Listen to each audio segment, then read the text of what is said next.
Agile coaching is more than just knowing about Agile frameworks. Join me in this video as I introduce you to 5 intangibles that will help you become effective and impactful Agile coach.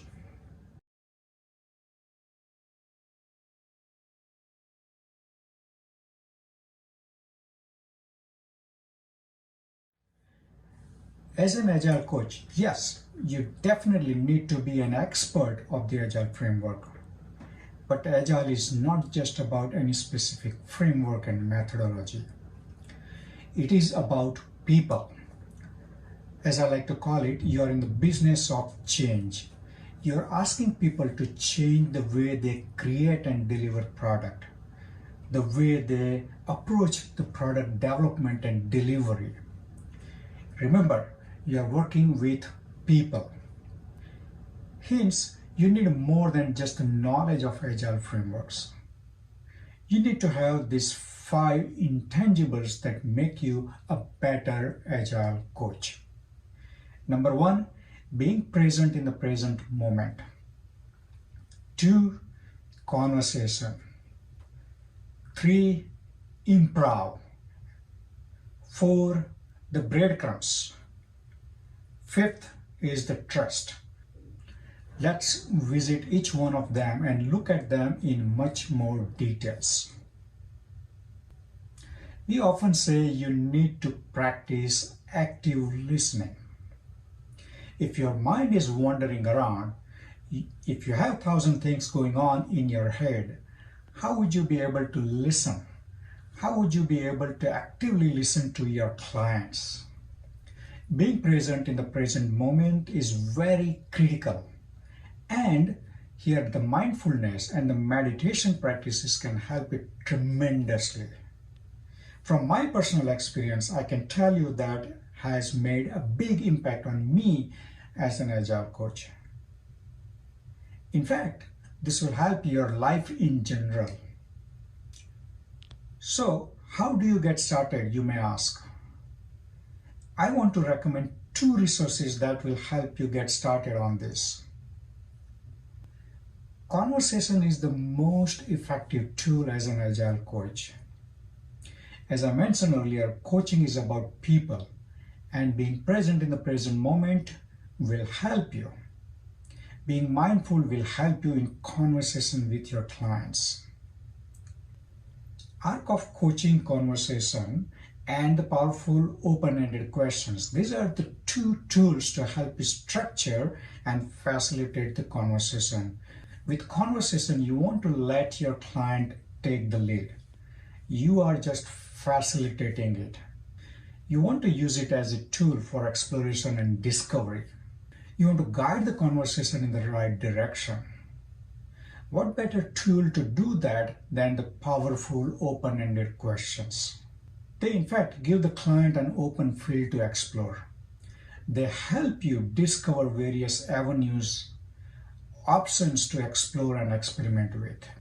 Use the arc of coaching conversation to structure the conversation and the powerful questions to guide the conversation. Here again, the mindfulness will act as the backbone to help you stay in the conversation and really listen to your client. Improv is about how to keep the conversation going. As we are talking about the conversation, one of the key goals for us as coaches is to keep the conversation going. You don't want it to stop. You don't want your conversation to feel like start, stop, start, stop. Improv skills can help you here. Now, we don't want to stretch the conversation just for the sake of it, but we want it to go on for a little while longer so that the client can do the discovery and get to an avenue, options that will help them resolve their problem, issue, challenge, or whatever we are exploring. Want to know what improv is? Want to learn and improve your improv skills? Look for improv theater in your area. I highly recommend signing up for Improv 101. It has done wonders for me. Let's take a breather here and review what we have discussed so far. We want conversations, effective and productive conversations. We need mindfulness, ability to stay in the present moment. The arc of coaching conversation to structure the conversation, and the powerful open-ended question to guide the discovery and exploration, while we're giving full control to the client. Improv to keep the conversation going in the right direction. Now, let's go further on this topic. Now, breadcrumbs is about how do I retrace the conversation. One of the important aspects of this conversation is the exploration and discovery. While we are in the conversation, we may want to make notes. Some important points that the customer is making. We don't want to lose that. We don't want to lose that valuable information. But if I look at my notebook and write down the points, what does it do to the conversation? Bingo. It stalls it. It gives you the feel of start, stop, start, stop. As you break the eye contact, it breaks the conversation. More importantly, it breaks the rhythm, the tempo, and it may not come back to that level again when you restart. So how do we avoid this? How can I make notes while still keeping the conversation going? In fact, over the years of coaching that I've done so far, I have developed a very good habit. This is a practice that I have built over the years and got pretty good at it. And I recommend that you start using it. I can keep the eye contact, be part of the conversation, and still make notes. What you want is a post-it pad and a pen. A Sharpie pen would be better. That's about it.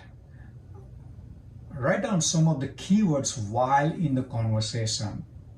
And as I said, I have gotten pretty good at looking at the client, keeping the eye contact, being part of that conversation while still making some key points on my post-it notes without looking at the post-it note. Remember, you want to keep the conversation going.